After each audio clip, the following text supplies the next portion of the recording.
Okay, imagine that we have an individual person, right? And I need to make a decision. Right? I need to make a decision. We recognize that in order to make that decision, I have to assess the situation, right? So there's a sense of assessment.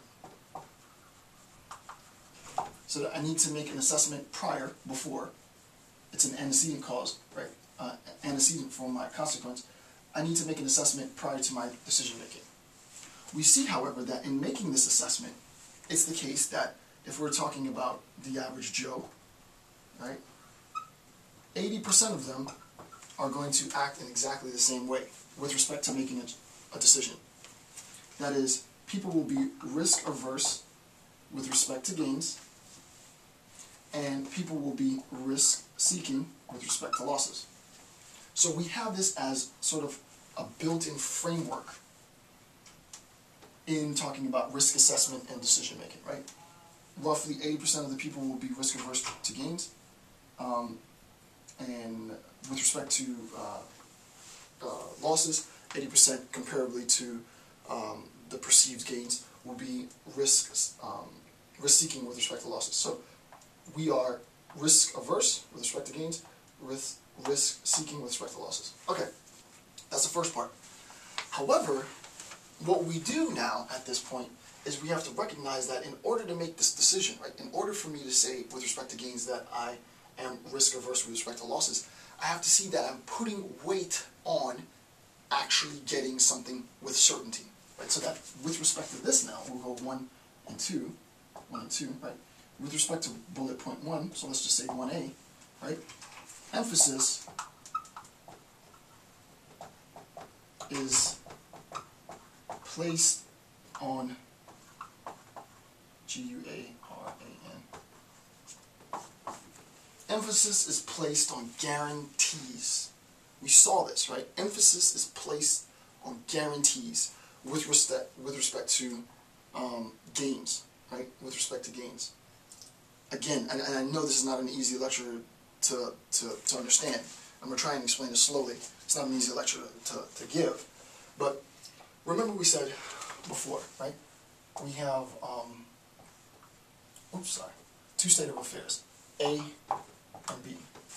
In A, there is a 75% chance that you get something. There's a 25% chance that you get nothing. In B, there's a 100% chance that you get something, right? If we're saying that, let's say this is, the example was here, 3,000, and here was 5,000. Despite the fact that your gains here are $2,000 and your gains here are attached to a possibility of a loss.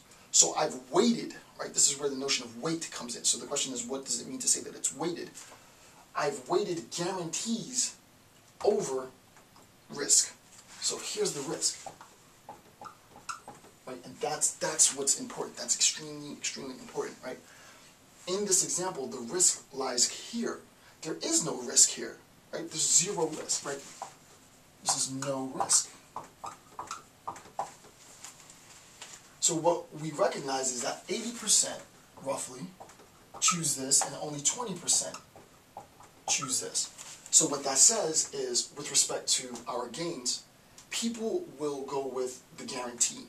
80% of the people, 8 out of 10 people will go with what they know and risk, right? Rather than risk gaining an even additional $2,000. Now there are thresholds to this, right? There are thresholds to this, obviously. Something very, very obvious. You got a 100% chance of winning $5 or a 75% chance of winning $250,000. I mean, duh. We're going to take the $250,000, right? As I said before, this is just to give you a conceptual example, but there are thresholds. No one's going about, nor could anybody really go out and identify sort of monetary thresholds. It varies. But with respect to $3,000 and $5,000, two roughly comparable amounts of money, overwhelmingly people will choose to go with $3,000 for sure than to risk anything in getting even more money, right? So with respect to risk assessments, risk aversion and gains, we recognize that emphasis is being placed on the guarantee. This is the guarantee, right? Because there is no risk. So we can go a step further, right? So if you follow me now, we can see that for the individual decision maker at time t, so here I am on my timeline at time t, for the individual decision maker in making assessments that pertain to gains, I am going to go for a guarantee. Especially if the decision is time sensitive, right? I'm going to go for the guarantee. Give me the money right now. I'm not even going to take a chance. Okay. Now, with respect to, so let's talk about 2A, right? With respect to the second point, risk-seeking with respect to losses, right? When we're talking about risk-seeking with respect to losses, what we said, as before, two state of affairs, right? Actually, I drew it wrong. Two state of affairs, both having to do with losses. One having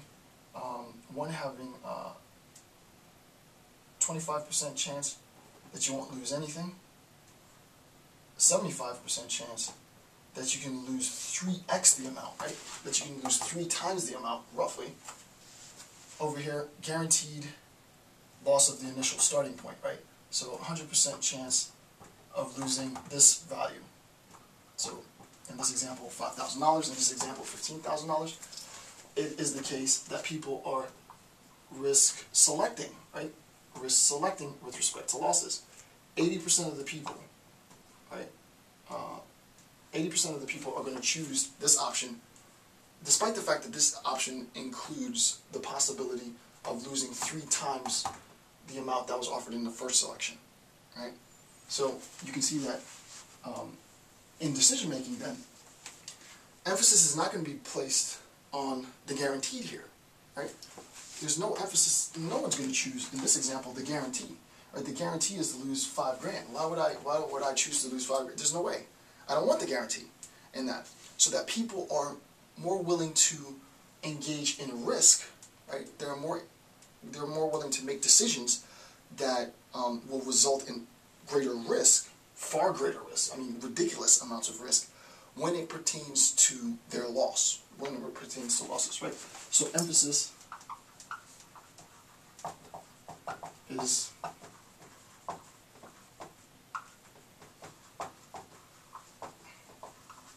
right? Emphasis is placed on retention.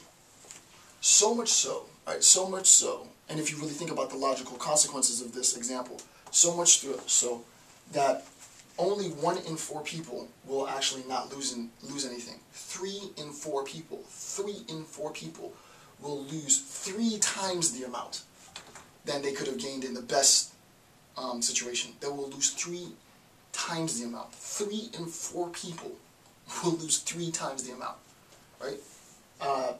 That's why you get a Nobel laureate. That's.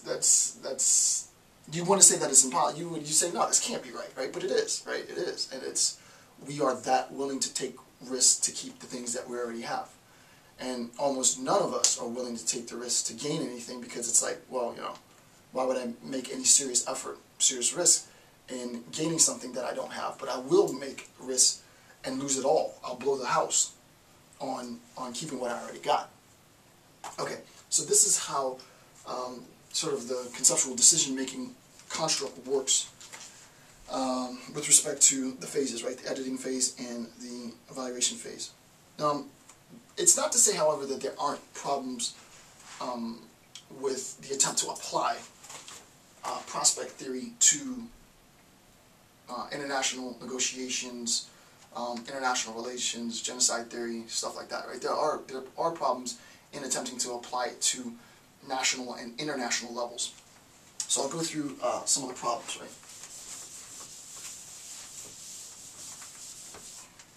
So problems in application.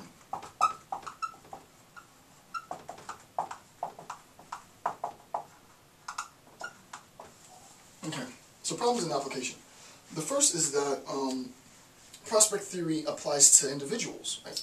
This is a theory that attempts to describe how individual agents make decisions in the face of some some weighted risk, right? And not only some state of affairs of risk, but how they interpret or value the weights applied to that risk, right? It pertains to individuals, right? International relations, however, is concerned with nations, right? So there's a difference, to be sort of blunt, there's a difference, difference between individuals and states. Right? There's a difference between how individuals make decisions with respect to risk and how states make decisions with respect to risk, and it's fair.